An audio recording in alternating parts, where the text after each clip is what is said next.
போகிற ஆண்டவராகிய இயேசு கிறிஸ்துவின் ஈடு இணையில்லா நாமத்தினாலே உங்களுக்கு அன்பின் வாழ்த்துக்கள். எல்லாரும் கண்களை மூடி ஒரு நிமிடம் கர்த்தரை நோக்கி பார்க்கலாம். எங்களை அதிகமாய் நேசிக்கிறதான மகா பரிசுத்தமுள்ள எங்கள் பரலோக தகப்பனே, உங்களுடைய பரிசுத்தமுள்ள நாமத்தை வாழ்த்தி ஸ்தோத்தரிக்கிறேன். தேவரீர் நல்லவரும் நன்மை செய்கிறதான நல்ல ஆண்டவரே, அருமையான இந்த காலை வேளையிலோடு கர்த்தாவே உம்மை ஆராதிக்கவும் உம்முடைய வார்த்தையை பகிர்ந்து கொடுத்ததான நல்ல தருணத்திற்காக நன்றி செலுத்துகிறோம் ஆண்டவரே. கேட்பதற்கு உணர்வையும் வாழ்வதற்கு கிருபையும் தாங்க. ஆமென். ஹல்லேலூயா. இந்த நாளிலும் தியானத்திற்கென்று எடுத்துக்கொள்ளப்பட்டதான ஒரு வேத வசனம் லூக்கா எழுதின சுவிசேஷம் 17ஆம் அதிகாரம் 32ஆம் வசனம்.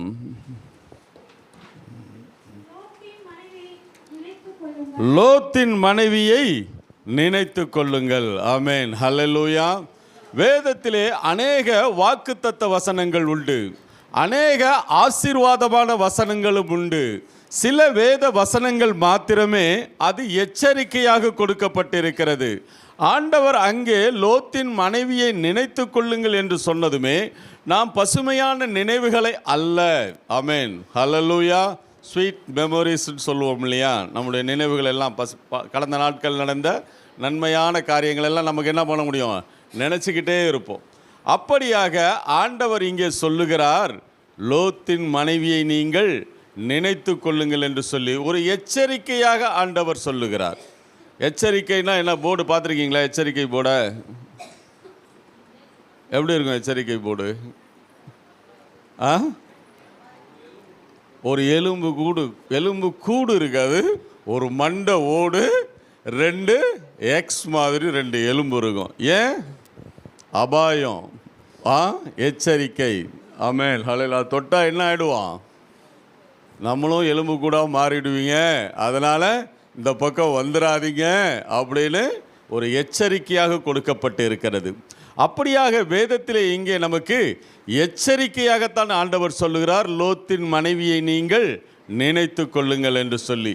ஏன் அப்படி சொன்னார் என்று சொன்னால், அதே அதிகாரத்திலே 20வது வசனம் இவ்விதமாய் சொல்லுகிறது, தேவனுடைய ராஜ்யம் எப்பொழுது வரும் என்று பரிசேயர் ஆண்டவராகிய இயேசு கிறிஸ்துவிடத்திலே கேட்டபொழுது அவர்களுக்கு ஆண்டவராகிய இயேசு கிறிஸ்துவ பிரதியுத்தரமாக, தேவனுடைய ராஜ்யம் பிரத்யட்சமாய் வராது. ஆமென். ஹல்லேலூயா. ஹல்லேலூயா. அங்கே பரிசேயர்கள் போய் ஆண்டவராகிய இயேசு கிறிஸ்துவிடத்திலே ஒரு கேள்வி கேட்கிறார்கள், உம்முடைய ராஜ்யம் எப்பொழுது வரும் என்று சொல்லி. ஆமென். ஹல்லேலூயா. எப்பொழுதுமே நம்முடைய ஆண்டவராகிய இயேசு கிறிஸ்துவிடத்திலே ஏதாவது ஒரு கேள்வி கேட்டால் அந்த கேள்விக்கு ஆண்டவர் எப்படி சொல்ல மாட்டார்? நேரடியாக பதில் இருக்காது. அதுக்கு பதில் எப்படி இருக்கும்? உவமானங்களாக, சிறு கதைகளாகத்தான் என்ன பண்ணுவார் ஆண்டவர்? அதற்கு பதிலை சொல்லுவார். அப்படியாக இயேசுவிடத்தில் போய் கேட்ட பொழுது அவர்களுக்கு அவர் என்ன சொல்றார்? தேவனுடைய ராஜ்யம் பிரத்யட்சமாய் வராது. பரிசேயர்கள் போய் கேட்கிறாங்க இயேசு கிறிஸ்துவிடத்தில். நம்மெல்லாம் என்ன கேட்குறோம்? சொல்லுங்களேன். இயேசுவிடத்தில் போயிட்டு நீங்கள் என்ன கேட்குறீங்க? பரிசேயர்கள் போய் கேட்குறாங்க, உம்முடைய ராஜ்யம் எப்பொழுது வரும் என்று சொல்லி. தேவனுடைய பிள்ளைகளாகிய நாம் தேவனிடத்தில் என்ன கேட்கிறோம், என்ன வேண்டுகிறோம்? யாரும் கேட்கிறதே இல்லையா? ஆமென். ஹல்லேலூயா. ஹல்லேலூயா. யாரும் எதுவும் கேட்கிறதே இல்லையா? என்ன கேட்குறீங்க? ஆசீர்வாதமா? இல்லை பிரதர்?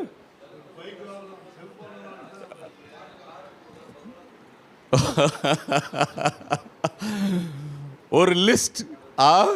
இந்த உலகத்திலே சம்பூர்ணமாய் வாழ்வதற்காக, ஆசீர்வாதமாய் வாழ்வதற்காக என்ன பண்ணியிருக்கோம்? ஒரு லிஸ்ட் ஒன்று ப்ரிப்பேர் பண்ணியிருக்கோம். அந்த ப்ரிப்பரேஷனால் ஜபத்தில் உட்காரும் பொழுதெல்லாம் இதுதான் ஜபம். ஆமென். ஹல்லேலூயா. இதெல்லாம் ஆண்டவரே நீர் எனக்கு செய்து தாரும் என்று சொல்லி ஒரு பிளஸ்ஸிங்காக கேட்குறோம். ஆனால் பரிசேயர்கள் போய் கேட்குறாங்க, உம்முடைய ராஜ்யம் எப்பொழுது வரும் என்று சொல்லி. தேவனுடைய பிள்ளைகளாகிய நமக்கு எண்ணமும் ஏக்கமும் என்னதான்? அந்த தேவனுடைய ராஜ்யத்திற்கு செல்ல வேண்டும் என்பதுதான். இதற்காகத்தான் நாம் என்ன பண்ணியிருக்கோம்? அழைக்கப்பட்டு இருக்கிறோம். இதற்காகத்தான் நாம் தெரிந்து கொள்ளப்பட்டு இருக்கிறோம். ஆமென், ஹல்லேலூயா. உங்கள் பகுதியிலே, உங்கள் குடும்பங்களிலே எத்தனையோ பேர் உண்டு. உங்கள் தெருக்களிலே, உங்கள் குடும்பங்களில், உங்கள் குடும்பத்தில் பார்த்தீங்கன்னா சில குடும்பங்களில் கணவர் ரட்சிக்கப்பட்டிருப்பார், மனைவி ரட்சிக்கப்பட்டிருக்க மாட்டாங்க. சில குடும்பங்களில் மனைவி ஆண்டவரை ஏற்றுக்கொண்டிருப்பாங்க, கணவன் ஏற்றுக்கொண்டு இருக்க மாட்டார். சில குடும்பத்தில் பெற்றோர்கள் ஆண்டவரை ஏற்றுக்கொண்டிருப்பார்கள், பிள்ளைகள் தேவனை ஏற்றுக்கொண்டு இருக்காது. ஆமென், ஹல்லேலூயா. ஏன் ஆண்டவர் உங்களை தெரிந்து கொண்டார்? நீங்கள் தேவனுடைய ராஜ்யத்திற்கு செல்ல வேண்டும் என்பதற்காகத்தான். ஆமென், ஹல்லேலூயா. இதற்காகவே நீங்கள் அழைக்கப்பட்டிருக்கிறீர்கள். இதற்காகவே தேவன் உங்களை தெரிந்து கொண்டிருக்கிறார். ஆமென், ஹல்லேலூயா. சங்கீதங்களின் புத்தகத்தில் 89ஆம் சங்கீதம் 3ஆம் வசனம் சொல்லும், என்னாலே தெரிந்து கொள்ளப்பட்டவனோடே நான் உடன்படிக்கை பண்ணினேன் என்று சொல்லி. ஆமென், ஹல்லேலூயா. ஏதோ நம்முடைய சுய பரிசுத்தத்தினாலே நாம் இயேசுவை ஏற்றுக்கொள்ளவில்லை. உங்கள் சுய நீதியினால் நீங்கள் ரட்சிக்கப்படவில்லை. நீங்கள் தேவனால் தெரிந்து கொள்ளப்பட்டு இருக்கிறீர்கள். புரியுதா? ஆமென், ஹல்லேலூயா. தேவனால் தெரிந்து கொள்ளப்பட்டதனால தான் நீங்கள் தேவனோடு கூட உடன்படிக்கை பண்ணி இருக்கிறீர்கள். தமிழ்நாட்டில் இருக்கிற சிஎம்முக்கு, எனக்கு சிஎம்மை தெரியும். யாருக்கெல்லாம் தெரியும்? அவருக்கு நம்மளை தெரியுமா? நம்ம எல்லாருக்கும் சிஎம்மை தெரியும். ஏன்னா தமிழ்நாட்டோட முதலமைச்சர் அவர், அதனால் நமக்கு அவரை தெரியும். ஆனால் அண்ட சராசரங்களையும் படைத்த ஆண்டவராகிய இயேசு கிறிஸ்துக்கு யாரை தெரிஞ்சுக்கிட்டாராம்? என்ன தெரிஞ்சுக்கிட்டாராம்? ஏன் எல்லாரும் கூட்டு சேர்த்துக்கிறீங்க? என்னாலே தெரிந்து கொள்ளப்பட்டவனோடே நான் உடன்படிக்கை பண்ணினேன் என்று ஆண்டவர் சொல்லுகிறார். ஆமென், ஹல்லேலூயா. நான் உடன்படிக்கைனா என்னது? உடன்படிக்கைனா என்னது? அக்ரிமெண்ட்டு. ஆண்டவர் நம்மளோட என்ன அக்ரிமெண்ட் போட்டார்? நீங்கள் என்ன ஆண்டவரோட அக்ரிமெண்ட் போட்டிருக்கோம்? சரி, வாசிக்கலாம். அதுவும் 1 பேதுரு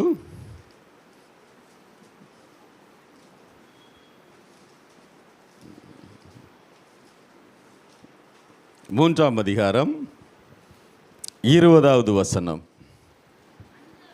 அந்த ஆவிகள் பூர்வத்திலே நோவா பேழையை ஆயத்தம் பண்ணும் நாட்களிலே தேவன் நீடிய பொறுமையோடு காத்திருந்தபோது கீழ்ப்படியாமல் போனவைகள் அந்த பேழையிலே சிலராகிய 8 பேர் மாத்திரம் பிரவேசித்து ஜலத்தினாலே காக்கப்பட்டார்கள். அதற்கு ஒப்பனையான ஞானஸ்நானமானது மாம்ச அழுக்கை நீக்குதலா இராமல் தேவனை பற்றும் நல் மனசாட்சியின் உடன்படிக்கை. உடன்படிக்கை நீங்கள் என்ன போட்டிருக்கீங்க? தேவனை பற்றும் நல் மனசாட்சி எதை குறித்து சொல்லப்பட்டிருக்கிறது? ஞானஸ்நானத்தை. ஆமென், ஹல்லேலூயா. அங்கே ஆண்டவர் மரித்து 3 நாள் பாதாளத்துக்கு போய் நோவா பேழையை ஆயத்தம் பண்ணுறதுக்கு முன்னால் உலகத்தை அழித்த எல்லாருக்கும் ஆண்டவர் சுவிசேஷத்தை அறிவிச்சிட்டு வரார் அவர். அதுதான் அந்த ஆவிகள்னு சொல்லப்பட்டிருக்கு. அதுக்கெல்லாம் 3 நாள் ஆண்டவர் அங்கே பிரசங்கம் பண்ணினார்னு சொல்லிட்டு சொல்லப்பட்டிருக்குது. அங்கே அப்போது எதுக்கு அடையாளமாக காட்டுறாருங்க? நோவா பேழையை ஆயத்தம் பண்ணும் நாட்களிலே ஆண்டவர் காப்பாற்றுறார். எத்தனை பேரை காப்பாற்றுறாரு? 8 பேரை. எதில் காப்பாற்றினாரு? பேழையிலையா? ஜலம் எப்படி காப்பாத்துச்சு? ஜலம் எப்படிங்க காப்பாத்துச்சு அவரை? ஜலத்தை நின்று காப்பாத்தினாரா?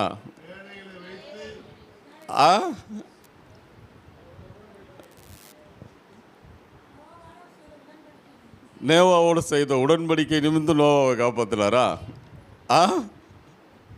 ரொம்ப கேள்வி கேட்குறீங்க பிரதர், அப்படிங்கிறீங்களா? வேதம் அழகாக கூறப்பட்டிருக்கு, ஜலத்தினாலே அவர்கள் காக்கப்பட்டார்கள் என்று சொல்லி. ஆமென். பூர்வ உலகத்தையும் தப்ப விடாமல் நோவா நீதியை பிரசங்கித்தான். எந்த மழையை நம்பவில்லையோ அந்த மழை அவர்களை அழித்து போட்டது. ஏன்னா அந்த நாட்களில் என்ன இல்லை? வானத்திலேருந்து மழை கிடையாது, பூமியிலேருந்து புல் பூண்டு முளைச்சி தான் அன்றைக்கி அவங்க சாப்பிட்டுக்கிட்டு இருந்தாங்க. அதனால் வானத்திலேருந்து மழை வரும், அந்த மழை வர்றதுக்குள்ளே ஆண்டவர் நீங்கள் பாவத்திலிருந்து மனம் திரும்புங்கள்னு நோவா பிரசங்கம் பண்ணுறா. ஆனால் என்ன பண்ணுறா, மழையை இவர்கள் யாரும் பார்க்காததினாலே, அந்த தண்ணீரை பார்க்காதனால யாரும் என்ன பண்ணலை, அதை நம்பாததுனால், எந்த தண்ணீரை அவர்கள் நம்பவில்லையோ அந்த தண்ணீர் அவர்களை அழித்து விட்டது. எந்த தண்ணீரை அவன் நம்பினானோ அந்த தண்ணீர் அவர்களை காப்பாற்றி விட்டது. என்ன ஆயிடுச்சு, இப்போ தண்ணி அப்படியே மேலே தூக்கிட்டு வந்து நிறுத்திடுச்சு. அதனால் ஜலத்தினாலே அதற்கு ஒப்பனையான ஞானஸ்நானமானது. ஆமென், ஹல்லேலூயா. அப்போ ஞானஸ்நானங்கிறது எது? மாம்ச அழுக்கை நீக்குதலாக இராமல் டெய்லி குளிக்கிறோம்ல, அப்படி இல்லை, அதற்கு ஒப்பனையான ஞானஸ்நானம் சொல்லப்பட்ட நல் மனசாட்சியின் உடன்படிக்கை. அந்த உடன்படிக்கை தான் ஆண்டவர் என்ன பண்ணியிருக்காரு, நம்மோடு கூட ஏற்படுத்தியிருக்கார். ஆமென், ஹல்லேலூயா. அதான் சொல்லி, என்னாலே தெரிந்து கொள்ளப்பட்டவனோடு நான் உடன்படிக்கை பண்ணினேன் என்று ஆண்டவர் சொல்லுகிறார். ஆமென், ஹல்லேலூயா. நாம் ரட்சிக்கப்பட்டதன் நோக்கம் தேவனை எதற்காக ஆண்டவர் நம்மளை தெரிந்து கொண்டாரா?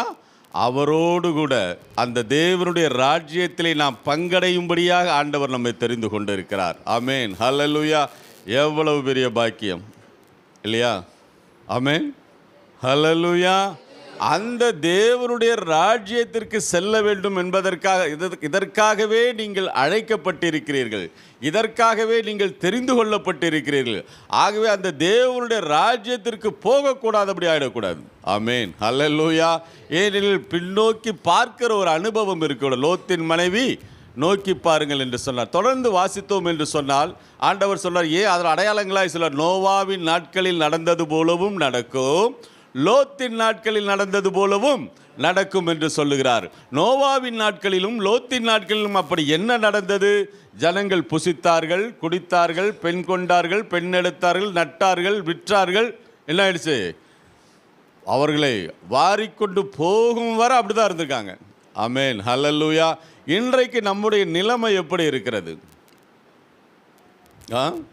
புசிக்கிறோம், குடிக்கிறோம், தூங்குகிறோம், எழுந்திருக்கிறோம். ஆமென். ஒரு நாள் விடியுது, ஒரு நாள் முடியுது. ஆமென், ஹல்லேலூயா.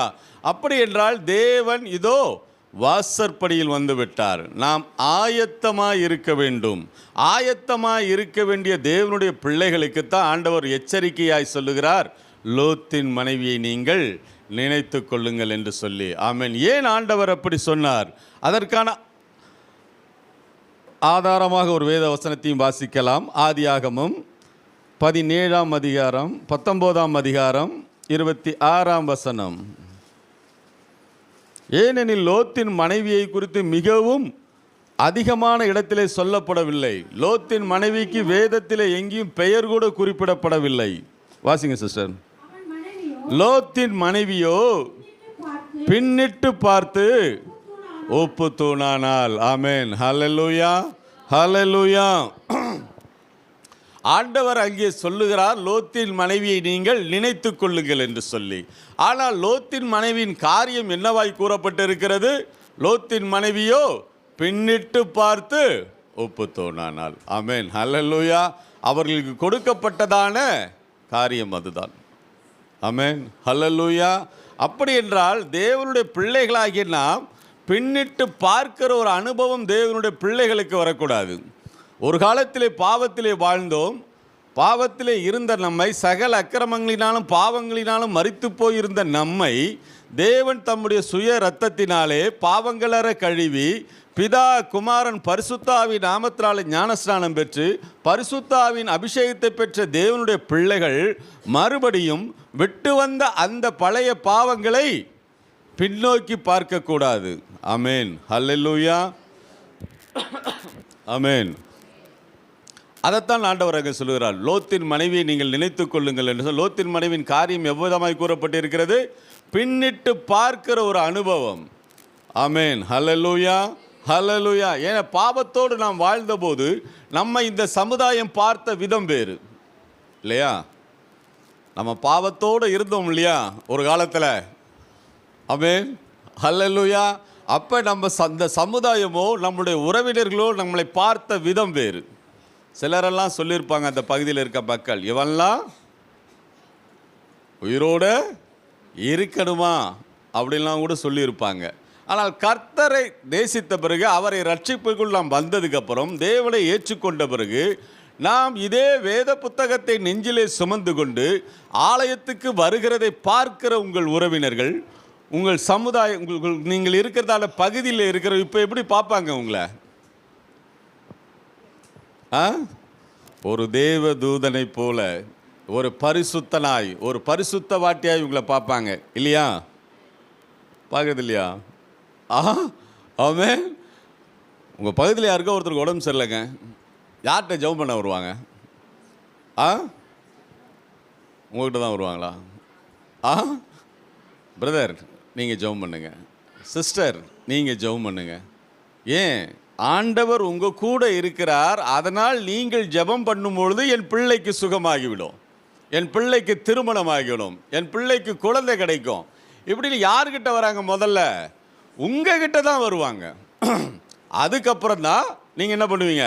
பாஸ்டர் கூப்பிடுவாங்க, சர்ச்சுக்கு வாங்க, நீங்கள் அப்புறம் தான் கூப்பிடுவீங்க. ஏன்? உங்களுடைய பரிசுத்த நடக்கையை பார்க்கிற அவர்கள் உங்ககிட்ட வராங்க.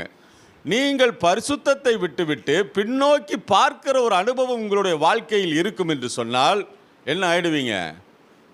திருஷ்டாந்தமாய் மாறி போயிடுவோம். லோத்தின் மனைவி எப்படி பின்னிட்டு பார்த்து உப்புத்தூண் ஆகி இன்றளவும் ஆண்டவருடைய வார்த்தைக்கு கீழ்ப்படியாத பெண் இவள்தான் என்று சொல்லி நமக்கு திருஷ்டாந்தகமாய் வைக்கப்பட்டிருக்கிறது. ஆமென். அதே 19ஆம் அதிகாரம் 17ஆம் வசனத்தில் 21வது வசனத்தில் சொல்லப்பட்டிருக்கோம், அவர்களை வெளியே கொண்டு போய் விட்ட பின்பு அவர், உன் ஜீவன் தப்ப ஓடிப்போ, பின்னிட்டு பாராதே,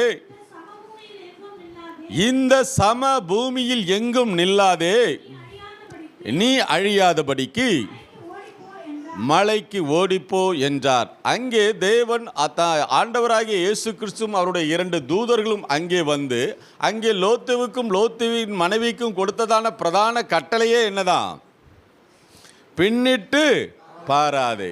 ஆண்டவர் சொன்ன ஒரே ஒரு வார்த்தை அவ்வளவுதான், பின்னிட்டு பாராதே. ஆனால் லோத்தின் மனைவியோ பின்னிட்டு பார்த்து ஒப்புத்தோனானாள்.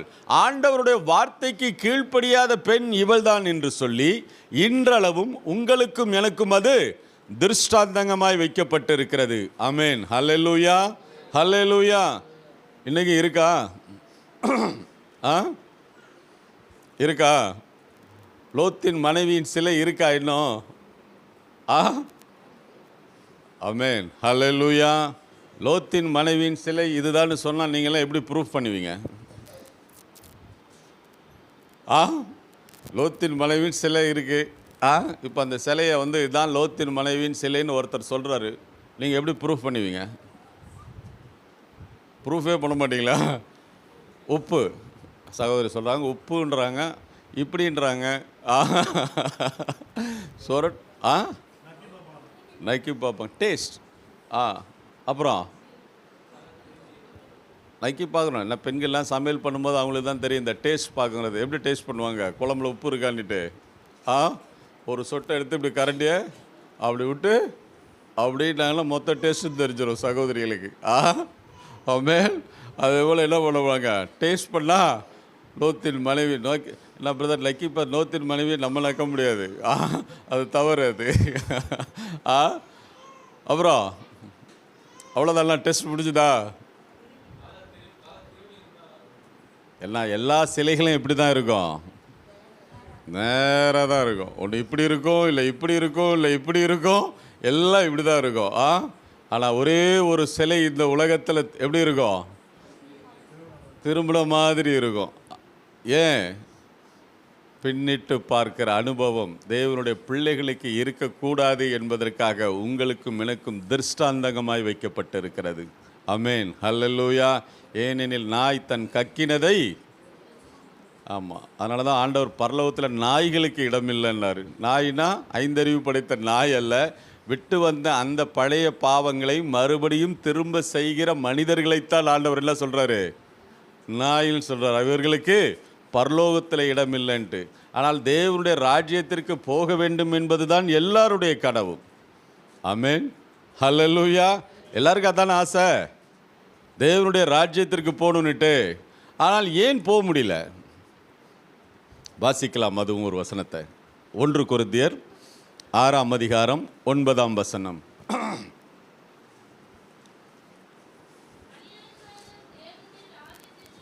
அநியாயக்காரர் தேவனுடைய ராஜ்யத்தை சுதந்தரிப்பதில்லை. யாரெல்லாம் பரலோகத்துக்கு போக மாட்டாங்களாம்? தேவனுடைய ராஜ்யத்தை சுதந்தரிப்பதில்லை என்றால் பரலோகத்திற்கு அவர்கள் தகுதியுடையவர்கள் அல்ல. வாசிங்க சிஸ்டர். வேசி மார்க்கத்தாரும் விக்கிரக ஆராதனைக்காரரும் விபச்சாரக்காரரும் சுய புணர்ச்சிக்காரரும் ஆண் புணர்ச்சிக்காரரும் திருடரும் பொருளாசைக்காரரும் வெறியரும் உதாசீனரும் கொள்ளைக்காரரும் தேவனுடைய ராஜ்யத்தை சுதந்தரிப்பதில்லை. இங்கே அப்போஸ்தலனாகிய பவுல் கொரிந்து சபையில் இருக்கிற விசுவாசிகளுக்கு எழுதுறாரு. சபையில் விட்டு வெளியில் இருக்கவங்கள எழுதலை. சபையில் எப்படிப்பட்டதான விசுவாசிகள் இருக்காங்க அப்படிங்கிறத, தேவனுடைய ராஜ்யத்தை இப்படிப்பட்ட சிலர் சுதந்தரிப்பதில்லை. என்ன மாதிரியான ஆட்கள்லாம் இருக்காங்க அங்கே சபையில்? சபைதான். ரட்சிக்கப்படுகிறவர்களை கர்த்தர் அனுதினமும் சபையில் சேர்த்து கொண்டு வந்தார். அப்போ சபையில் இருக்கிறவங்கெல்லாம் யாரு? ரட்சிக்கப்பட்டவங்க இருக்கிறதுக்கு பேர் தான் சபை. அதான் வேதம் அப்போஸ்தலர் 2:47 அதான் சொல்லுது, ரட்சிக்கப்படுகிறவர்களை கர்த்தர் அனுதினமும் சபையில் சேர்த்து கொண்டு வந்தார்னு. அப்படி எழுதியிருக்கிறதால கொரிந்து சபையில் இருக்கிற விசுவாசிகளுடைய நிலைமை எப்படி இருக்குது? சில விசுவாசிகள் எப்படி இருக்காங்களா? வேசி மார்க்கத்தாராக இருக்காங்களாம். சபைக்கு வெளியில் அல்ல நான் சொல்றது, ரட்சிக்கப்படாத தேவனுடைய பிள்ளைகளை சொல்லவில்லை. வேசி மார்க்கத்தாரா சபையில் இருக்கிற விசுவாசிகள் இருக்காங்களாம். அடுத்தது எப்படி போட்டிருக்கு? விக்கிரக ஆராதனைக்காரராக இருக்காங்களாம். ஆமென், ஹல்லேலூயா, ஹல்லேலூயா. இருக்கா? வேசி மார்க்கத்தார் விக்கிரக ஆராதனைக்காரர்லாம் சபைக்குள்ளே இருக்காங்களாம். ஆமென், ஹல்லேலூயா. இவையெல்லாம் வெளியரங்கமான பாவம். இந்த பாவத்தெல்லாம் தேவனுடைய பிள்ளைகள் செய்ய போகிறதில்லை. ஆமென், ஹல்லேலூயா. ஏன்னா வெளியரங்கமான பாவம். இதெல்லாம் என்ன ஆகிடும்ப்பா? தெரிஞ்சா பாஸ்டுக்கு தெரிஞ்சிடும், சக விசுவாசிகளுக்கு தெரிஞ்சுட்டு என்ன பண்ணலாம்? இருக்கலாம். ஆனால் சில பாவங்கள் அந்தரங்கமான பாவங்கள். அடுத்து என்ன போட்டிருக்கு? சுய புணர்ச்சிக்காரரும். ஆமென். இது பாவம்னு தேவனுடைய பிள்ளைகளுக்கு தெரியறதில்லை இன்னைக்கு. இது ஏதோ வாலிப பிள்ளைகள் தான் இப்படிப்பட்டதான பாவத்திலே சிக்கி கொண்டு இருக்கிறார்கள் என்று சொல்ல முடியாது. திருமணமாகி பேரம் பேத்தி எடுத்தவர்கள் கூட இப்படிப்பட்டதான பாவத்திலே வாழ்ந்து கொண்டு இருக்கிறார்கள். இப்படிப்பட்டதான பாவத்தை செய்கிறவர்கள் யார் என்ன பண்ண முடியாது? தேவனுடைய ராஜ்யத்திற்கு போக முடியாது. முதல்ல இதெல்லாம் பாவம்னு தெரிஞ்சுக்கங்க. இதெல்லாம் பாவம்னே தெரியாமல் அநேக தேவனுடைய பிள்ளைகள் இருக்கிறார்கள். அடுத்தது ஆண் புணர்ச்சிக்காரர்கள் என்று சொல்லப்பட்டிருக்கிறது, ஹோமோசெக்ஸ். இதெல்லாம் எங்கே இருக்காங்க? சபையில் இருக்குது. இன்றைக்கி பல திருச்சபைகள்லாம் என்ன பண்ணுறாங்கப்பா? ஓரின சேர்க்கை திருமணங்கள் நடத்தி வைக்கிறார்கள். ஆணுக்கு ஆண் பெண்ணுக்கு பெண் என்று சொல்லி. இதெல்லாம் ஒரு காலகட்டத்தில் எங்கே கேள்விப்பட்டோம்? நம்ம வெளிநாடுகளில் கேள்விப்பட்டோம். அமெரிக்க தேசத்துலலாம் ஓரின சேர்க்கை என்பது சாதாரண விஷயம். அதை குறித்து ஒருத்தர் பிரசங்கம் பண்ணதுனால சுட்டு கொண்டு விட்டானுங்க.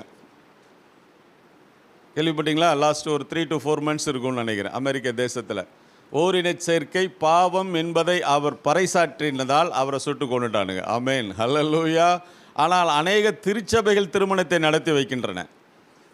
பரலோகத்துக்கே ஒருத்தன் போக மாட்டான், அவனுக்கு எதுக்கு சர்ச்சில் கல்யாணம்? ஆமென், ஹல்லேலூயா. ஓரின சேர்க்கை பாவம். இன்னைக்கு தமிழ்நாட்டில் இப்படிப்பட்டதான பாவங்கள் பெருகி கொண்டு இருக்கிறது. நம்மெல்லாம் முந்தி கேட்ட செய்தி, இப்போ ஒரு 2 years பேக் நினைக்கிறேன், ஒரு பிராமண குடும்பத்தை சேர்ந்த 2 ஆண்கள் திருமணம் செஞ்சுக்கிட்டாங்க. பத்திரிகைலாம் வந்து யூடியூப்லலாம் வந்தது அந்த செய்தி, பார்த்தீங்களான்னு தெரில. அவர்கள் முறைப்படி 2 பெற்றோர்களும் சேர்ந்து அவர்களுக்கு திருமணம் செஞ்சு அவங்கள ஹனிமூனுக்கு அனுப்பி வைக்கிறதான நிகழ்ச்சியை யூடியூப்பில் போட்டால் நியூஸில் வந்தது. நீங்கள் யூடியூப்பில் பார்த்தாலும் தெரியும். கடந்த ஒரு 3 மாதங்கள் இருக்கும்னு நினைக்கிறேன். கரூரில் தான் பெற்ற 5 மாத குழந்தையை கொன்று விட்டாள் ஒரு பெண். ஏன்? இன்னொரு பெண்ணோடு அவளுக்கு இருந்ததான நட்பின் நிமித்தமாக அவள் என்ன பண்ணிட்டா, அதற்கு இடையூறாக இருக்கிறான் என்று சொல்லி தன்னோட 5 மாத குழந்தையை ஒருத்தி கொண்டுட்டாள். இதெல்லாம் வெளியே எங்கேயோ இல்லை, தமிழ்நாட்டில் இன்றைக்கி வந்துருச்சு இன்னைக்கு. ஆமென், ஹல்லேலூயா, ஹல்லேலூயா. ஆனால் அந்த நாட்களில் எங்கே இருந்திருக்கு? சபையில் இப்படிப்பட்டதான ஆண்களும் பெண்களும் வாழ்ந்து கொண்டிருக்கிறார்கள் என்று அப்போஸ்தலனாகிய பவுல் கொரிந்து சபைக்கு எழுதுகிறார். அடுத்தது என்னது?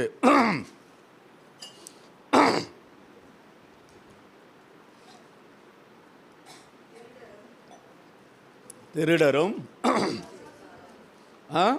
பொருளாசைக்காரரும் வெறியர். என்ன வெறி? வெறியர் பரலோக ராஜ்யத்துக்கு போக மாட்டாங்க. என்ன வெறி?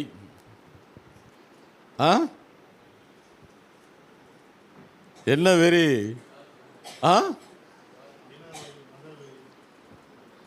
இனவெறி, மதவெறி, அப்புறம் மொழி வெறி. இந்த வெறி இருக்கவங்களாம் என்ன பண்ண முடியாது? இல்லை சிஸ்டர் ஏதோ சொல்ல வந்தாங்க, சொல்லுங்கள் சிஸ்டர். பண ஆசை எல்லா தீமைக்கும் வேறாக இருக்கிறது. அப்புறம் சிலருக்கு மதுபானத்து மேலே வெறி, சிலருக்கு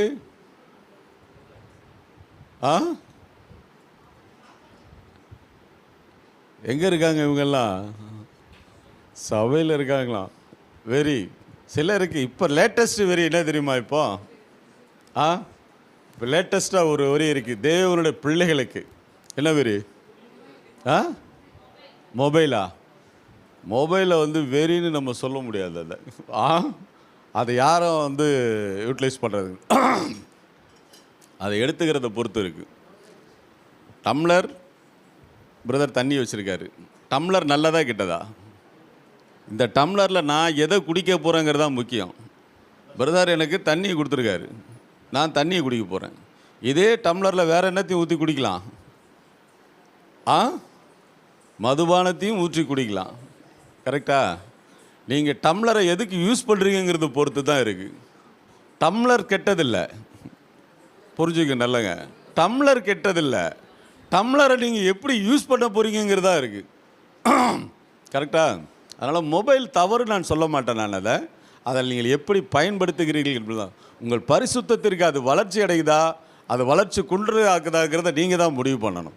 ஆமென், ஹல்லேலூயா. சிலருக்கு இப்போ லேட்டஸ்ட்டில் என்ன வெறி? விஜய் மேலே வெறி. யார் இவங்கெல்லாம்? சபையார், விசுவாசிகள். விசுவாசிகள்லாம் இப்போ யார் மேலே வெறியாக இருக்காங்க? விஜய் மேலே வெறி. இவங்கெல்லாம் எங்கே போக போகிறாங்க? எங்கே போக போகிறாங்க இவங்கெல்லாம்? பரலோகத்துக்கு போகக்கூடிய தேவனுடைய பிள்ளைகள்லாம் இப்போ யார் மேலே வெறியாக இருக்காங்க? சொல்லுங்களேன். இப்போ பரலோகத்துக்கு போவாங்களா? பிரதர் அண்ட் சிஸ்டர் சொல்லுங்களேன். அவரை பார்க்க போகிறாங்க. 41 பேர் இறந்து போயிட்டான். ஒரு தனி மனிதனை, ஒரு திரைப்பட நடிகரை பார்க்க போய் ஒரு 41 மனுஷன் இறந்து போயிட்டான். எவ்வளோ வேதனையாக இருந்திருக்கும். நம்மளாம் எத்தனை தேவனுடைய பிள்ளைகள் அதற்காக ஜெபித்தவர்கள் உண்டு. ஆமென், ஹல்லேலூயா, ஹல்லேலூயா. இன்றைக்கு பெந்தேகோஸ்தே பாஸ்டர் பிள்ளைகள்லாம் கூட யார் மேலே தான் இருக்காங்க இப்போ? விஜய் மேலே. எங்கே போக போகிறாங்கல்லாம்? பரலோகத்துக்கு போகலாமா? போக முடியுமா? வெறி யார் மேலே இருக்கணும்? யார் மேலே? பாஸ்டர் மேலேயா?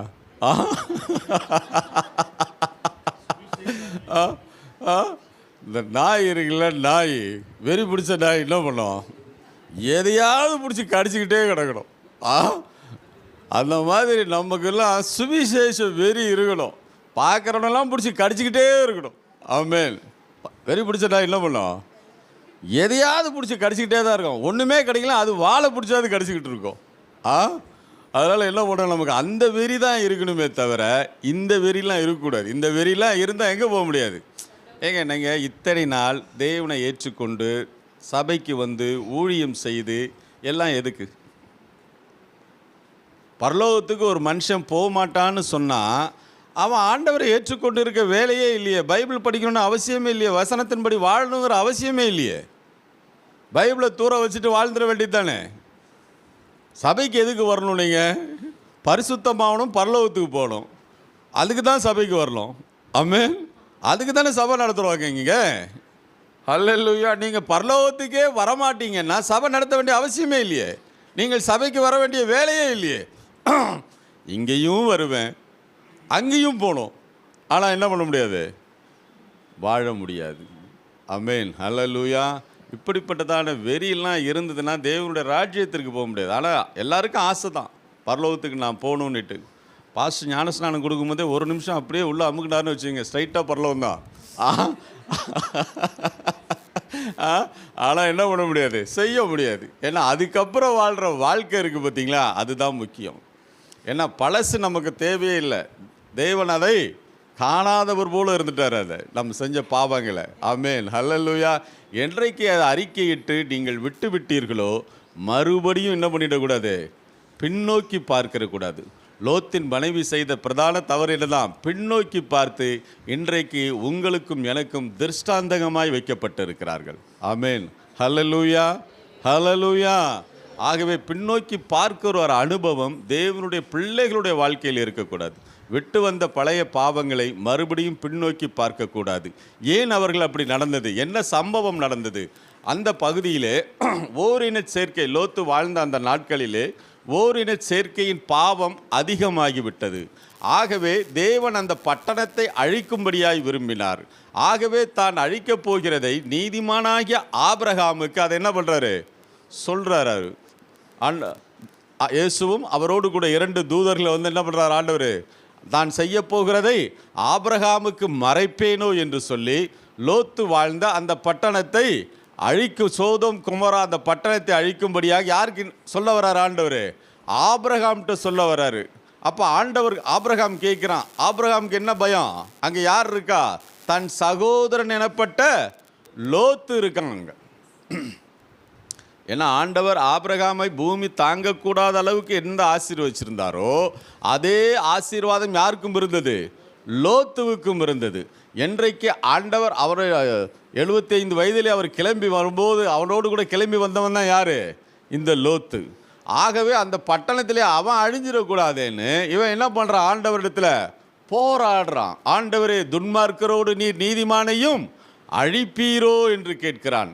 முகமுகமாக கேட்குறான். ஆண்டவர் சொல்கிறார், இல்லை, நான் துன்மார்க்கரோடு நீதிமான்களை நான் அழிப்பதில்லைங்கிறார். உடனே கேட்குறான், 50 நீதிமான்கள் இருந்தாலும் அழிப்பீரோ? இல்லை, அழிக்க மாட்டேன். 40 நீதிமான்கள், 30 நீதிமான்கள், 20 நீதிமான்கள், கடைசியாக கேட்குறான், 10 நீதிமான்கள் இருந்தாலும் அழிப்பீரோ என்று கேட்கிறான்.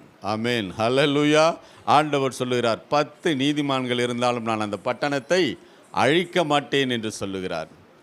என்ன நடந்தது? ஆபிரகாம் திறப்பின் வாசலில் நிற்கிறான். அழிந்து போகின்ற ஜனங்களுக்காக அங்கே என்ன பண்ணுறான், திறப்பின் வாசலில் நிற்கிறான். எப்படியாவது இந்த பட்டணம் காக்கப்பட வேண்டும் என்று சொல்லி. நம்முடைய ஜபங்கள் எப்படி இருக்கிறது?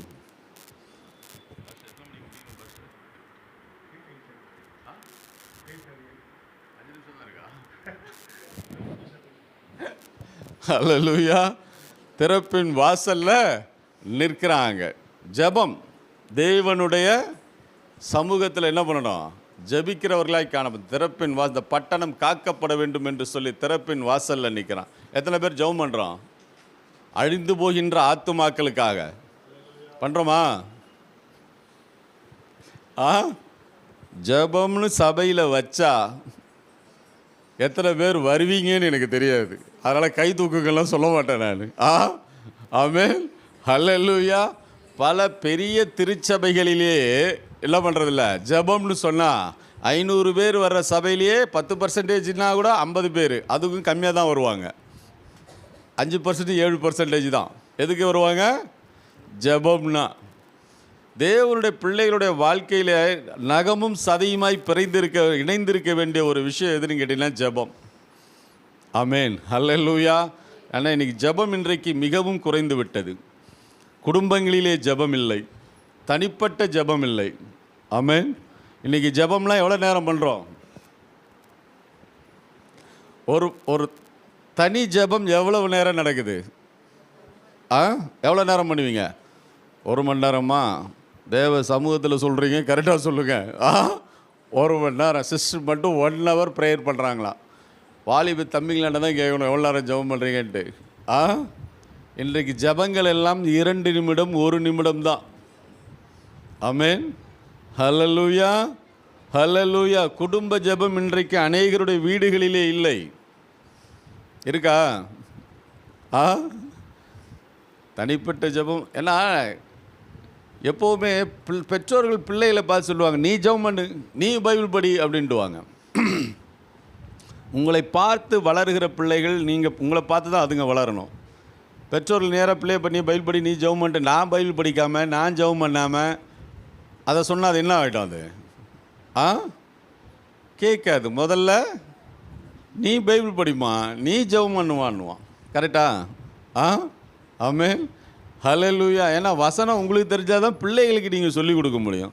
நீங்களே பைபிள் படிக்காமல் நீங்களே ஜெபம் பண்ணாமல் பிள்ளைகளுக்கு என்ன சொல்லிக் கொடுக்க முடியும்? எங்கள் ஃபேமிலியில் ஒரு சம்பவம் நடந்தது. எங்கள் வீட்டில் நாங்கள் ரட்சிக்கப்பட்டு, என் பையன் பெரியவன் பிறந்ததுக்கப்புறம் தான் நாங்கள் ரட்சிக்கப்பட்டோம். ஒரு பாரம்பரிய கிறிஸ்தவ குடும்பத்தில் பிறந்திருந்தாலும் எங்கள் மூதாத முற்பிதாக்கள் எல்லாம் 120 அடி 130 அடி ஆலயங்களை எங்கள் ஊரில் கட்டலாலும் ஒரு 6-7 தலைமுறை கிறிஸ்தவர்களாக நாங்கள் இருந்த பொழுதிலும் கிறிஸ்துவை நாங்கள் அறியவில்லை. அப்புறம் ஆண்டவரை ஏற்றுக்கொண்டோம். அப்புறம் ஒரு பெந்தகோஸ்த சபையில் போய் ஞானஸ்நானம் பெற்று அந்த சபையோடு ஐக்கியமாக இருந்தோம். அப்போது குடும்ப ஜெபம் பைபிள்லாம் படிப்போம். இப்போ ஒரு நாள் என்ன ஆயிடுச்சு, எங்கள் வீட்டில் இந்த பிள்ளைகள்லாம் சண்டை போட்டால் நம்ம என்ன பண்ணுவோம்? உடனே ஒரு வசனம் சொல்லுவோம். என்ன வசனம் சொல்லுவோம்? பாப்பா கரெக்டாக சொல்கிறா போகிறேன். நிறைய வசனம் அவளுக்கு சொல்லியிருக்காங்க. பிள்ளைகளே பெற்றோருக்கு கர்த்தருக்குள் கீழ்ப்படியுங்கள். கரெக்டா? இது எல்லாரும் சொல்கிற வசனம் தான் இது. இதே வசனத்தை என் ஒய்ஃப் என் பையன்கிட்ட சொல்கிறான். இப்போ பையன் அடுத்த கேள்வி சொல்கிறான், எம்மா அதோட நிறுத்தாத, அதுக்கு அடுத்த வசனம் படிச்சியான்ட்டான். என்ன போட்டிருக்கு? பிள்ளைகளே பிதாக்களே உங்கள் பிள்ளைகளை கோபப்படுத்தாதிருங்க. இப்போ இதுக்கு என்ன வசனம் சொல்கிறது?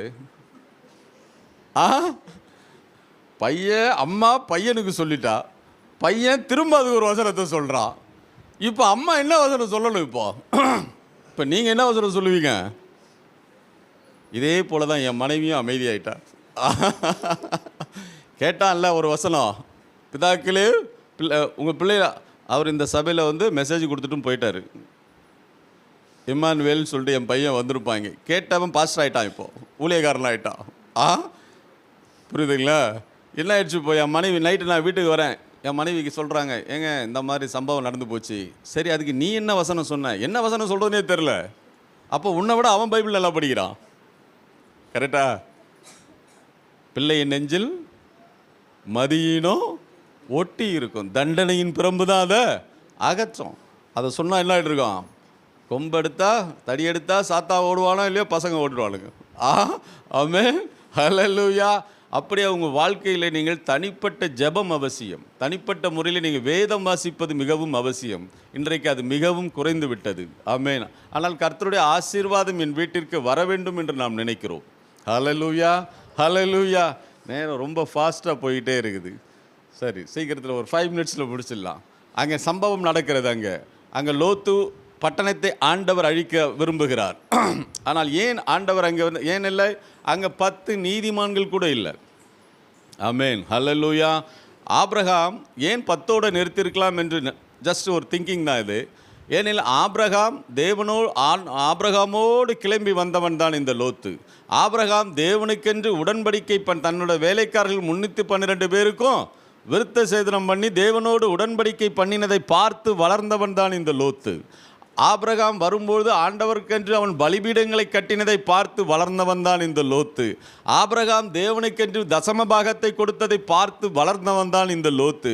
அப்படியாக ஆண்டவருக்கென்று அவன் என்ன பண்ணியிருக்கலாம், ஒரு 6 பேரை ஒரு 10,000 ஆதாயம் பண்ணியிருப்பான்னு என்ன நினைக்கலாம், அவன் நினைத்திருக்கலாம். ஆகவே என்ன பண்ணான் அவன், 10 நீதிமான்கள் இருந்தாலும் இந்த பட்டணத்தை நீர் அழிப்பீரோ என்று சொல்லி 10ஓடு நிறுத்திட்டான் அவன். ஆமென், ஹல்லேலூயா, ஹல்லேலூயா. கர்த்தருடைய ஆசீர்வாதம் ஏன் ஒரு மனிதனை கர்த்தர் ஆசீர்வதிக்கிறார் என்று சொன்னால், நீங்கள் மற்றவர்களுக்கு ஆசீர்வாதமாக இருக்கும்படியாக. லோத்தை ஏன் அந்த பட்டணத்திலே ஒரு ஆசீர்வாதமாக வைத்து ஒரு செல்வ சீமானாக அங்கே வைத்திருந்தார் என்று சொன்னால், அவன் மற்றவர்களுக்கு ஆசீர்வாதமாக இருக்க வேண்டும் என்பதற்காக. கர்த்தர் அவனுக்கு கொடுத்ததான ஆசீர்வாதத்தினால் தேவனுக்கென்று அவன் ஆத்தும ஆதாயம் செய்வதற்காகத்தான். ஆமென், ஹல்லேலூயா. இன்றைக்கு நம்மளுடைய எண்ணம் என்ன ஆகிவிடுகிறது என்று சொன்னால், கர்த்தர் நம்மை ஆசீர்வதிக்கும் பொழுது ஆசீர்வாதத்தை எல்லாமே தனக்காகவே வைத்துக் கொள்கிறோம். வேதம் என்ன சொல்லுது, தனக்காகவே பொக்கிஷத்தை சேர்க்கிறவன் என்ன சொல்லுது, முட்டாள் அப்படிங்குது. ஆமென், ஹல்லேலூயா. தனக்காகவே, அதான் லூக்கால ஒரு வருஷம் வரும்ல, ஒரு பெரிய ஐஸ்வர்யவான் இருந்தான். அவன் நல்லா, அவன் நிலம் நன்றாய் விளைந்தது. அதனால் என்ன பண்ணான் அவன், நான் என்ன செய்வேன், இன்னும் இடித்து இன்னும் பெருசாக கட்டி நிறைய அநேக நாட்களுக்கு நான் சந்தோஷமாக இருப்பேன்னு தனக்குள்ளே சொன்னான். நல்ல விஷயம் தானே. ஆனால் அவனை பார்த்தா ஆண்டவர் சொல்லுகிறார், தனக்காகவே பொக்கிஷங்களை சேர்த்து கொள்ளுகிறவன்.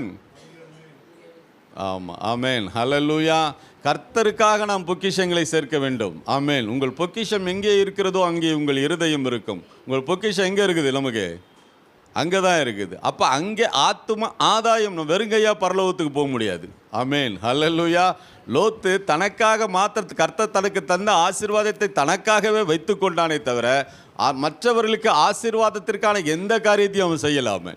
ஆமென், ஹல்லேலூயா, ஹல்லேலூயா. அதனால தான் அவன் மனைவியையும் இழந்தான், அவன் 2 பிள்ளைகளையும் இழந்து விட்டான். ஆமென், ஹல்லேலூயா, ஹல்லேலூயா. கர்த்தர் நம்ம, ஏன்னா என்றைக்கு நீங்கள் வெறும் சபைக்கு வருகிறீர்களோ, வருகிற நீங்கள் நடந்து வரீங்களா, சைக்கிளில் வாங்க, சைக்கிளில் வந்தீங்களா, பைக்கில் வாங்க, பைக்கில் வந்தால் காரில் வாங்க, ஓலை வீட்டில் இருக்கீங்களா, கர்த்தர் என்ன பண்ணுவார், மச்சு வீடு கொடுப்பார், காங்கிரீட் ஹவுசஸ் கொடுப்பார். கர்த்தர் அப்படியே ஆசீர்வதிப்பார். ஏனெனில் இஸ்ரவேலை ஆசீர்வதிப்பதே அவருக்கு பிரியம். ஆனால் அவருக்கு பிரியமான ஆசீர்வாதத்திற்கு நாம் பங்குடையவர்களாய் காணப்பட வேண்டுமே தவிர, அப்போ கர்த்தர் உங்களை ஆசீர்வதிக்கும் போது அந்த ஆசீர்வாதத்தை ஆத்தும ஆதாயத்துக்காக நீங்கள் பயன்படுத்த வேண்டும். ஆமென். இந்த உலகத்தில் நிறைய சம்பாதிக்கிறவட என்ன சொல்லும், உலகம் ஞானவான்கள் என்று சொல்லும். ஆனால் வேதம் என்ன, யாரை ஞானவான்கள் சொல்லுது, ஆத்தும ஆதாயம் பண்ணுகிறவர்களைத்தான் ஞானவான்கள் என்று சொல்லப்பட்டிருக்கிறது. ஆமென், ஹல்லேலூயா, ஹல்லேலூயா. லோத்துக்கு கொடுத்ததான ஆசீர்வாதத்தை அவன் ஆத்தும ஆதாயத்திற்காக அவன் பயன்படுத்தவே இல்லை. தனக்காகவே பொக்கிஷத்தை சேர்த்ததினால் என்ன ஆயிடுச்சு, இப்போ அவனும் இழந்து விட்டான், அவன் குடும்பமும் அந்த பரலோக ராஜ்யத்திற்கு வர முடியாதபடி ஆகிவிட்டது. கர்த்தர் நம்மை ஆசீர்வதிப்பதன் நோக்கமே அதுதான். வெறும் நான் சபைக்கு வந்தேன், நான் மட்டும் வந்தேன், நான் வந்துக்கிட்டே இருக்கேன், 10 வருஷம் ஆச்சு, 12 வருஷம் ஆச்சு, இந்த சபைக்கு நான் ஒரு தூணுன்னு மட்டும் சொல்லிட்டு இருக்கக்கூடாது. பிறந்த குழந்தை பிறந்த மாதிரியே இருக்கிறனால யாருக்காவது பிரயோஜனம் இருக்கா? ஒரு குழந்தை 10 வருஷம் ஆச்சு, 15 வருஷம் ஆச்சு, படுத்த படிக்கவே இருக்குது, யாருக்கு என்ன பிரயோஜனம்? பிறந்த குழந்தைக்கு பணிவிடை செய்வதை எந்த தாயும் அருவருக்க போவதில்லை. சாப்பிட்டுக்கிட்டு இருந்தால் கூட கையை கழுவிட்டு போயிட்டு செஞ்சுட்டு வந்து அப்புறம் சாப்பிடுவாங்க, எந்த அரோசிக்க போவதில்லை. அதே குழந்தைக்கு 10 வருஷமாக பணிவிடை செய்யணும், 20 வருஷமாக பணிவிடை செய்யணும்னா எப்படி இருக்கும் அந்த தாயின் மனவேதனை? பார்த்துருக்கீங்களா அப்படி? சரி, இந்த கை கால் விழுந்தவங்களோட நிலைமையை நினச்சி பாருங்கள் நீங்கள், ரொம்ப கஷ்டம் இல்லையா? அதே போலத்தான் ஆவிக்குரிய பிள்ளைகளாகிய நீங்கள் பிறந்த குழந்தை பிறந்த மாதிரியே இருக்கக்கூடாது. ஒரு குழந்தை எப்படி பிறந்ததும் தவளணும், தவழ்ந்ததுக்கப்புறம் பிறண்டு படுக்கணும், தவளணும், நடக்கணும், ஓடுகணும், பேசணும் போது பெற்றோர்களுக்கு மகிழ்ச்சியோ, அதே போல் ஆவிக்குரிய தகப்பனுக்கு என்ன மகிழ்ச்சி? நீங்கள் பரிசுத்தமுள்ளமாய் இன்னும் பரிசுத்தமாய் ஆண்டவருக்கென்று ஆத்தும ஆதாயம் செய்வது தான் ஆண்டவருக்கும் மகிழ்ச்சி, உங்களை பெற்ற ஆவிக்குரிய தகப்பனுக்கும் சந்தோஷம். ஆமென், ஹல்லேலூயா, ஹல்லேலூயா. கல்யாணம் ஆகி பிள்ளைக்கு குழந்தையே இல்லைன்னா எவ்வளோ வருத்தம்? கனி கொடுக்கணுமா இல்லையா? பெற்றோருக்கு வருத்தம் இருக்குமா இல்லையா? கல்யாணம் பண்ணி கொடுத்த பிள்ளைக்கு வந்து குழந்தையே இல்லைன்னா அப்போ கனி கொடுக்கணும்ல. நீங்கள் மிகுந்த கனிகளை கொடுப்பதினால் அவருக்கு சீஷராக இருப்பீங்க. ஆமென், ஹல்லேலூயா. அப்போ நீங்கள் கனி கொடுக்கிற ஒரு வாழ்க்கை வாழ வேண்டும். நம்ம ஒன்றும் இல்லை, பரலோக ராஜ்யத்துக்கு வெறுங்கையாக போக முடியாது. நித்திய வீட்டிலே உங்களை ஏற்றுக்கொள்வார் உண்டு என்று அனித்தியமான பொருட்களினால் நீங்கள் ஆத்துமாக்களை சம்பாதியுங்கள். ஆமென், ஹல்லேலூயா. ஒரு கல்யாண வீட்டுக்கு என் ஃப்ரெண்டோட பையனுக்கு கல்யாணம், இன்விடேஷன் கொடுத்து என்னை அழைச்சிருக்கான். நான் அந்த கல்யாண வீட்டில் எனக்கு யாரை தெரியும், எனக்கு என் ஃப்ரெண்டோட அந்த மாப்பிள்ளையோட அப்பாவை தான் எனக்கு தெரியும். கரெக்டாக நான் மண்டபத்துக்கு க்யூவில் நின்று கால் கடுக்க நின்று மேலே போயிட்டு கவர் கொடுக்க போகிற நேரம் மண்டபத்தில் அவரையும் காணோம். என் நிலைமை எப்படி இருக்கும்? எனக்கு தெரிஞ்ச ஒரே ஆள், நானே போய் என்ன பண்ணணும், இப்போது செல்ஃப் இன்ட்ரொடக்ஷன் பண்ணிக்கணும். உங்கள் அப்பாவுடைய ஃப்ரெண்டுப்பா நான் அப்படின்னு ஒரு கவரை கொடுத்துட்டு நான் வரணும். எவ்வளோ வேதனையாக இருக்கும். இப்போ எங்கள் அக்கா பொண்ணு கல்யாணம் எப்படி இருக்கும் மண்டபம்? எங்கள் அக்கா பொண்ணு கல்யாணத்தில் நான் நிற்கிறேன்னா எப்படி இருக்கும் மண்டபம்? மொத்த பேருமே சொந்தக்காரன், மொத்த பேருமே நண்பர்கள், உறவினர்கள். எவ்வளோ மகிழ்ச்சியாக இருக்கும். பரலோகத்தில் நமக்கு தெரிஞ்ச ஒரே ஆள் யார் தான்? பாஸ்டர் மட்டும்தான். உங்களுக்கு தெரிஞ்ச ஒரு ஆள் பாஸ்டர் தானே? யாரை தெரியும் உங்களுக்கு? பாஸ்டர் மட்டும்தான் தெரியும் உங்களுக்கு. ஆமென், ஹல்லேலூயா, ஹல்லேலூயா. எப்படி இருக்கும் வேதனை உங்களுக்கு? என்ன பண்ணலாம் அதுக்கு? எல்லாரையும் கூட்டு போயிடலாமா? ஆத்தும ஆதாயம் செய்ய வேண்டும். ஏனெனில் அவனவனுடைய திறமைக்கு தக்கதாக. ஏன்னா நம்ம சொல்லலாம், எனக்கு எந்த தாளந்தும் இல்லை பிரதர், எனக்கு சுவிசேஷம்லாம் எனக்கு சொல்ல தெரியாது பிரதர், அப்படின்னு யாருமே சொல்ல முடியாது. ஏனெனில் அவனவனுடைய திறமைக்கு தக்கதாக ஒருவனுக்கு 5 தாளந்தும் 2 தாளந்தும் 1 தாளந்தும் எல்லாத்துக்கும் ஆண்டவர் கொடுத்துருக்காரு. ஏதோ ஒரு விஷயம் உங்கள்கிட்ட கொடுத்துருக்காரு, ஒரு தாளந்தாவது உங்களுக்கு கொடுத்துருக்காரு. அதன் மூலமாக நீங்கள் ஆண்டவருக்கென்று ஆத்தும ஆதாயம் செய்தே ஆக வேண்டும். ஆமென். ஏன்னா வெறுங்கையா பரலோகத்துக்கு போக முடியாது. ஆமென், ஹல்லேலூயா, ஹல்லேலூயா, ஆமென், ஹல்லேலூயா. சத்தமே வரமாட்டேடுது. இந்த மல்டி லெவல் மார்க்கெட்டிங் கேள்விப்பட்டிருக்கீங்களா? MLM. சிட்டிலே இருக்குன்னா கோடம்பாக்கத்துலாம் ரொம்ப ஃபெமிலியராக இருந்த மல்டி லெவல் மார்க்கெட்டிங்கில் நிறைய உண்டு. சரி, அதை ஜஸ்ட் ஓரலாக சொல்கிறேன். 5000 ரூபாய் கட்டி 3 பேரை சேர்க்கணும். 3 பேரை சேர்த்திங்கன்னா அவங்க எல்லாரும் ஒருத்தரும் உங்களுக்கு அக்கௌண்ட்டுக்கு எவ்வளோ அனுப்பிடுவாங்க? 1500 1500 1500 அனுப்பிடுவாங்க. அப்போ எவ்வளோ ஆச்சு? நீங்கள் போட்ட 5000 உங்கள் அக்கௌண்ட்டுக்கு வந்துடுச்சு. கரெக்டாக? அந்த நீங்கள் சேர்த்திங்க பாருங்கள் 3 பேர், அவங்க ஒருத்தரும் 3 பேரை சேர்ப்பாங்க. அப்போ எத்தனை பேர் ஆச்சு? 9 பேர் ஆச்சு. 3 × 3. ஒருத்தரும் உங்கள் அக்கௌண்ட்டில் 1500 ரூபா அனுப்புவாங்க. அந்த 9 பேரை சேர்த்தாங்கள, அவங்க 3 பேரை சேர்த்தாங்கன்னா 27 பேர். 27 பேர் உங்கள் அக்கௌண்ட்டுக்கு 1500 ரூபா அனுப்புவாங்க. நல்லா இருக்குல்ல? 27 × 3 81, 81 × 3 244, 244 × 3 750 சம்திங். ஓகேவா? ஒருத்தரும் 1500 ரூபா உங்கள் அக்கௌண்ட்டுக்கு அனுப்பலாம். நீங்கள் செலவு செய்ய வேண்டிய இன்வெஸ்ட்மெண்ட் உங்களோட எவ்வளோ தான்? வெறும் 5000 ரூபா தான். ஆனால் உங்கள் அக்கௌண்ட்டுக்கு என்ன ஆகிடும்? லட்சத்துலேருந்து கோடியிலேருந்து உங்கள் அக்கௌண்ட்டில் வந்துக்கிட்டே இருக்கும். கேட்க நல்லா இருக்குல்ல? இப்போ மனசு என்ன சொல்லும் உடனே? ஆனால் வெறும் 5000 ரூபா கட்டலாம் போதும் போல இருக்கு, லட்சம் ஒரு 3 பேரை சேர்த்தா போதும். அப்புறம் என்ன பண்ணுவோம்? அந்த 3 பேரை சேர்த்துருவான். அக்கௌண்ட்டில் நமக்கு 1500 1500 பார்த்தா லட்சம் கோடியில் அக்கௌண்ட்டில் கிரெடிட் ஆகுமே நினச்சதுமே நம்ம மனசு உடனே என்ன நினைக்கும்? உடனே 5000 ரூபா கட்டுற வேண்டியது தான். நம்ம 5000 ரூபா கட்டுறது பெருசு இல்லை. இப்போ நம்ம 3 பேரை சேர்க்கணும்ல, யாரை கூப்பிடலாம்? நம்ம சொன்னால் முதல்ல கேட்குறவனாக இருக்கணும், நம்பர் 1. 2வது 5000 ரூபா இருக்கவனாக இருக்கணும். வெறும் கையில் இருக்கட்ட போய் கேட்க முடியாதுல்ல, அவனுக்கு 5000 நம்ம கட்டுற மாதிரி ஆகிடும். அதனால் நம்ம என்ன பண்ணுவோம்? நமக்கு தெரிந்த நண்பர்கள், உறவினர்கள் யார் இருக்காங்கன்னு நம்மளுடைய எண்ணம் ஓடும்.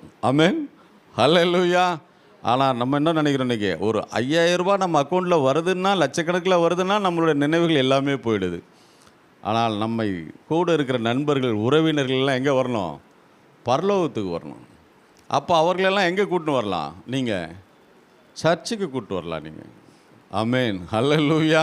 நமக்கு ஒரு சுவிசேஷமும் எனக்கு சொல்ல தெரியல அப்படின்னா கவலையே வேண்டாம். வந்து பார், என் ஆண்டவர் உன்னை ஆசீர்வதிப்பார் என்று நீங்கள் அழைச்சிக்கிட்டு வரலாம். ஒரே ஒரு சம்பவத்தை மாத்திரம் கூறிவிட்டு கடந்து செல்ல வாஞ்சிக்கிறேன். அமெரிக்க தேசத்தில் டிஎல் மூடி என்கிறதான உலக பிரசித்தி பெற்ற ஒரு ஊழியக்காரர் இருக்கிறார். அவர் அந்த நாட்களில் 10 நாள் கன்வென்ஷன் நடக்குமா அமெரிக்க தேசத்தில். இப்போல்லாம் கன்வென்ஷனே கொரோனாக்கு அப்புறம் தமிழ்நாட்டில் காணவே காணோம். என்ன பாஸ்டர்? ஆமென், ஹல்லேலூயா. அப்போ அந்த 10 நாள் கன்வென்ஷனில் தன்னோடு கல்லூரியில் படிக்கிற ஒரு வாலிப சகோதரனை அவன் என்ன பண்ணுறான், அந்த கன்வென்ஷனுக்கு கூப்பிட்றான். அவன் என்ன பண்ணுறான், நண்பன் தட்டி கழிச்சிக்கிட்டே வரான். அவனை உடனே வருந்தி அழைக்கிறான். 9 நாளும் கூப்பிட்றான், வாடா மீட்டிங்குன்ட்டு. அவன் என்ன பண்ணுறான், வரவே மாட்டேங்கிறானுங்க.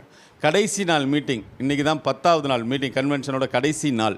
உடனே அவன் கூப்பிட்றான், இன்றைக்காவது வாடா அப்படின்ட்டு. அவன் உடனே சொல்கிறான், எப்போ நான் வரேன், ஆனால் ஒரு கண்டிஷன் அப்படிங்கிறான். என்ன சொல்லு அப்படின்றான். உங்களோட மீட்டிங்லலாம் நீங்கள் நல்லா ஒர்ஷிப் பண்ணுவீங்க, நல்லா பாடுவீங்க, அது எனக்கு ரொம்ப பிடிக்கும்.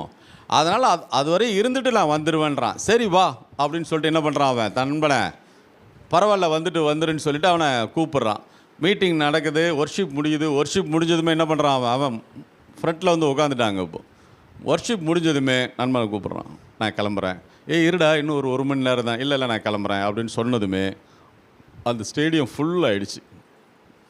இப்போ என்ன பண்ணும், இப்போ அவன் வெளியில் போகணுன்னா எல்லாரையும் டிம்முன்னு இடிச்சிட்டு தான் போகணும். நம்மளாக இருந்தால் போயிடுவோம். அவன் அமெரிக்காவில் இருக்கவங்கள எத்தனை பேருக்கு சாரின்னு சொல்லுவான். என்ன பண்ணிட்டான், உக்காந்துட்டான். இப்போ டிஎல் மூடி பிரசங்கம் பண்ண ஆரம்பிக்கிறாரு. உக்காந்தது நண்பனுக்கு ரொம்ப சந்தோஷம். ஆண்டவரே நீங்கள் கிரியை செய்யுங்க அப்படின்னு சொல்லிட்டு தொடர்ந்து அவன் ஜெபத்தில் இருக்கான். ஆண்டவர் எப்படியாவது நீங்கள் அவனோடு கூட பேசுங்கன்னு சொல்லி. ஏன்னா ஒரு பாவி மனம் திரும்புவது பரலோகத்தில் மிகுந்த சந்தோஷம். அப்போ ஆண்டவருக்கும் அது சந்தோஷம். அவனுக்கு என்ன பண்ண, எப்படியாவது அவன் ரட்சிக்கப்பட வேண்டும் என்று தொடர்ந்து ஜெப நிலையில் இருக்கான். அவன் என்ன ஆயிடுச்சு, அவன் உட்காந்தவன் மூடி பிரசங்கம் பண்ண உட்காரும்போது 2 காதுல இடப்பட்டான். இப்போ கையை வச்சான். ஆண்டவருடைய வார்த்தை உள்ளே போகக்கூடாது என்பதற்காக ஆண்டவர் என்ன பண்ணாரு, ஒரு ஈ அனுப்புறாரு. அந்த ஈ என்ன பண்ணுது, சுத்தி அடிச்சுட்டு வந்து மூக்கு மேல உட்காருது. போக மாட்டேது, எப்படி பண்ணாலும் போக மாட்டேங்குது. ஒரு கையை எடுக்கவும் அங்க வருகிறது ஆண்டவருடைய வார்த்தை, இயேசு உன்னை நேசிக்கிறார் என்று சொல்லி. மறுபடியும் என்ன பண்றான், கையை காதில் வச்சுட்டான். மறுபடியும் ரவுண்ட் அடிச்சு வந்து எங்கே நிற்குது, மூக்கு மேலேயே நிற்கிது. இப்போ என்ன பண்ணுறான், இந்த கையை எடுத்து விரட்டும் பொழுது, நீ எப்பேற்பட்ட பாவியாக இருந்தாலும் இயேசு உன்னை நேசிக்கிறார் என்று சொன்ன பொழுது அந்த வார்த்தை அவனுக்குள் சென்றது. அவன் என்ன பண்ணிட்டான், இப்போது 2 கரத்தையும் எடுத்துட்டான். இப்போது மீட்டிங் முடியுது. யாரெல்லாம் இயேசுவை ஏற்றுக்கொள்ள விரும்புகிறீர்கள் என்று கேட்ட பொழுது அவன் முதலாவது முழங்கால் படியிட்டு ஆண்டவரை ஏற்றுக்கொண்டான். ஆமென், ஹல்லேலூயா, ஹல்லேலூயா.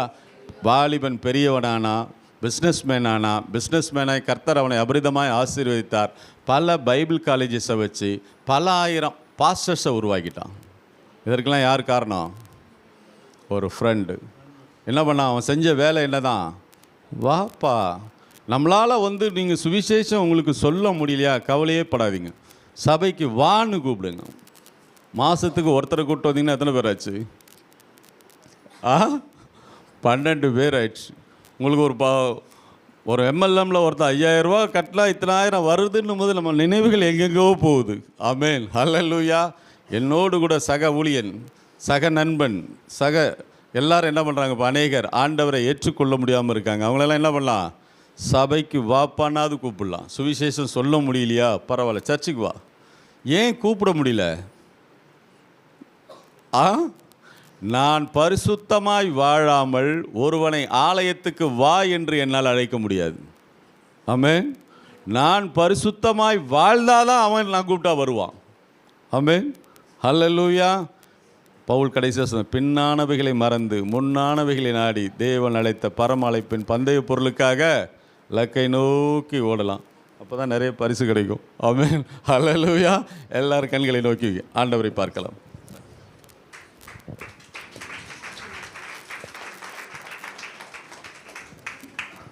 ஆமென், ஹல்லேலூயா. சிறப்பான செய்தி அருமையான ஐயா கொண்டு வந்தவங்க இமானுவேல் இம்மானுடைய அப்பாவுங்க. ஹல்லேலூயா. அப்போ சபைக்கு பிரசங்கம் பண்ணும்படி வந்தார் இமானுவேல். இந்த நாளில் கர்த்தர் நம்மோடு கூட பேசியிருக்கிறார். ஆமென். உண்மையாகவே ஒரு சுவிசேஷ பாரத்தை இன்றைக்கு அவர்கள் மூலமாக தேவன் நமக்கு கொடுத்திருக்கிறார். ஆமென்.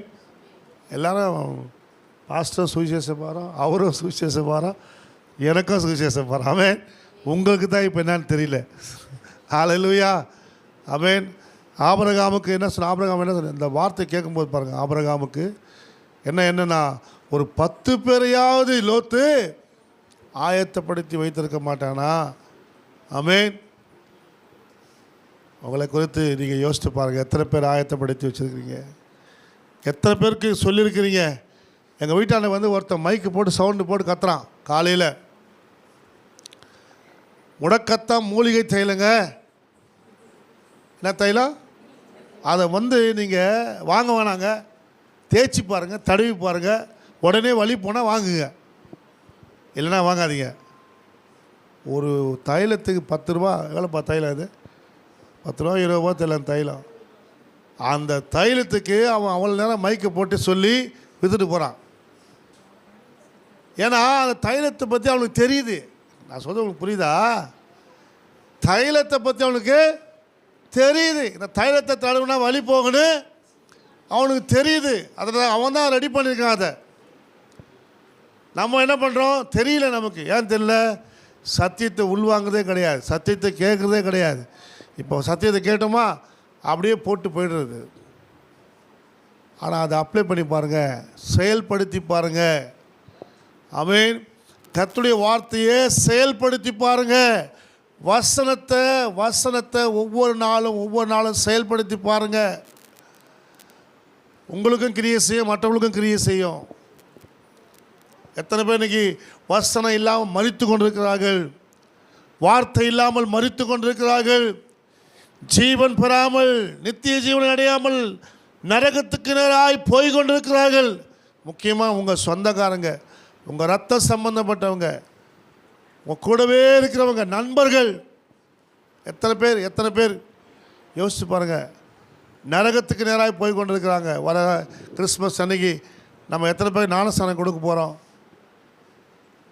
எத்தனை பேருக்கு நம்ம ஆயத்தப்படுத்தியிருக்கிறோம்? பாஸ்டர், நான் இத்தனை பேர் ஆயத்தப்படுத்தியிருக்கிறேன் பாஸ்டர்.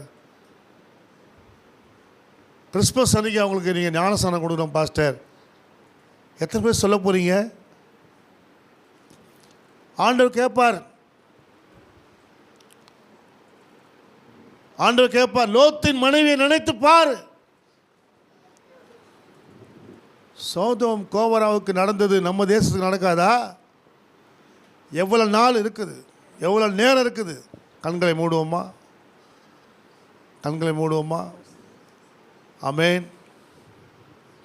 கண்களை மூடுவோமா? ஹல்லேலூயா.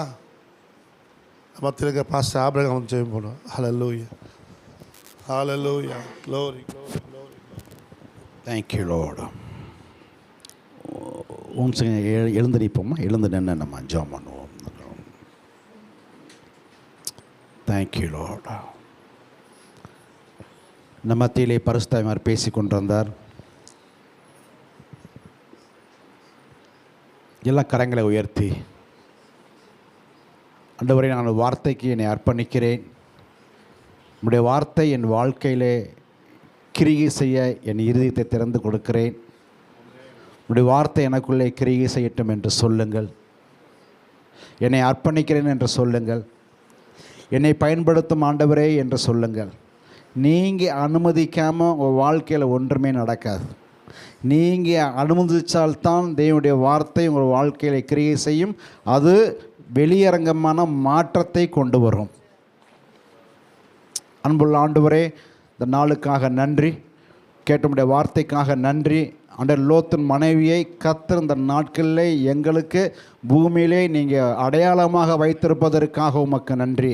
கிறிஸ்து இயேசுவின் நாமத்தினாலே இந்த கால வேளையில் உம்முடைய நாமத்திலே உம்முடைய ஜனங்களே நாங்கள் சபையாக போதகராக நாங்கள் மக்களை ஆசீர்வதிக்கிறோம். உம்முடைய ஆசீர்வாதத்தை மக்கள் மீது நாங்கள் கூறுகிறோம்.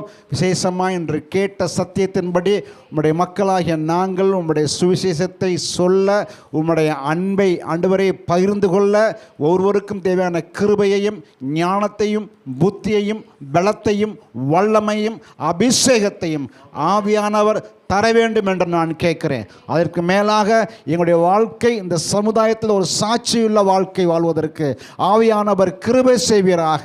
ஆண்டவரே, பரிசுத்த ஆவி உங்களுக்கு வரும் பொழுது நீங்கள் சாட்சியாக இருப்பீர் என்ற வார்த்தையின்படி அப்போஸ்தலர் 1:8 ஆண்டவரே, உம்முடைய மக்களாகிய நாங்கள் சாட்சியாக வாழ்வதற்கு, அந்த சாட்சியை பார்த்த மக்கள் கிறிஸ்துவை அறிவதற்கு தேவன் கிருபை செய்வீராக. நாமத்தை மையப்படுத்தும் எல்லார் மீதும் உம்முடைய ஆபிரகாம், ஈசாக்கு, யாக்கோபின் தேவனாகிய கர்த்தருடைய ஆசீர்வாதம் நிறைவாய் தங்கியிருக்கட்டும். உடைய எல்லா கையின் பிரயாசங்களிலும் தேவனுடைய ஆளுகை தங்கியிருப்பதாக.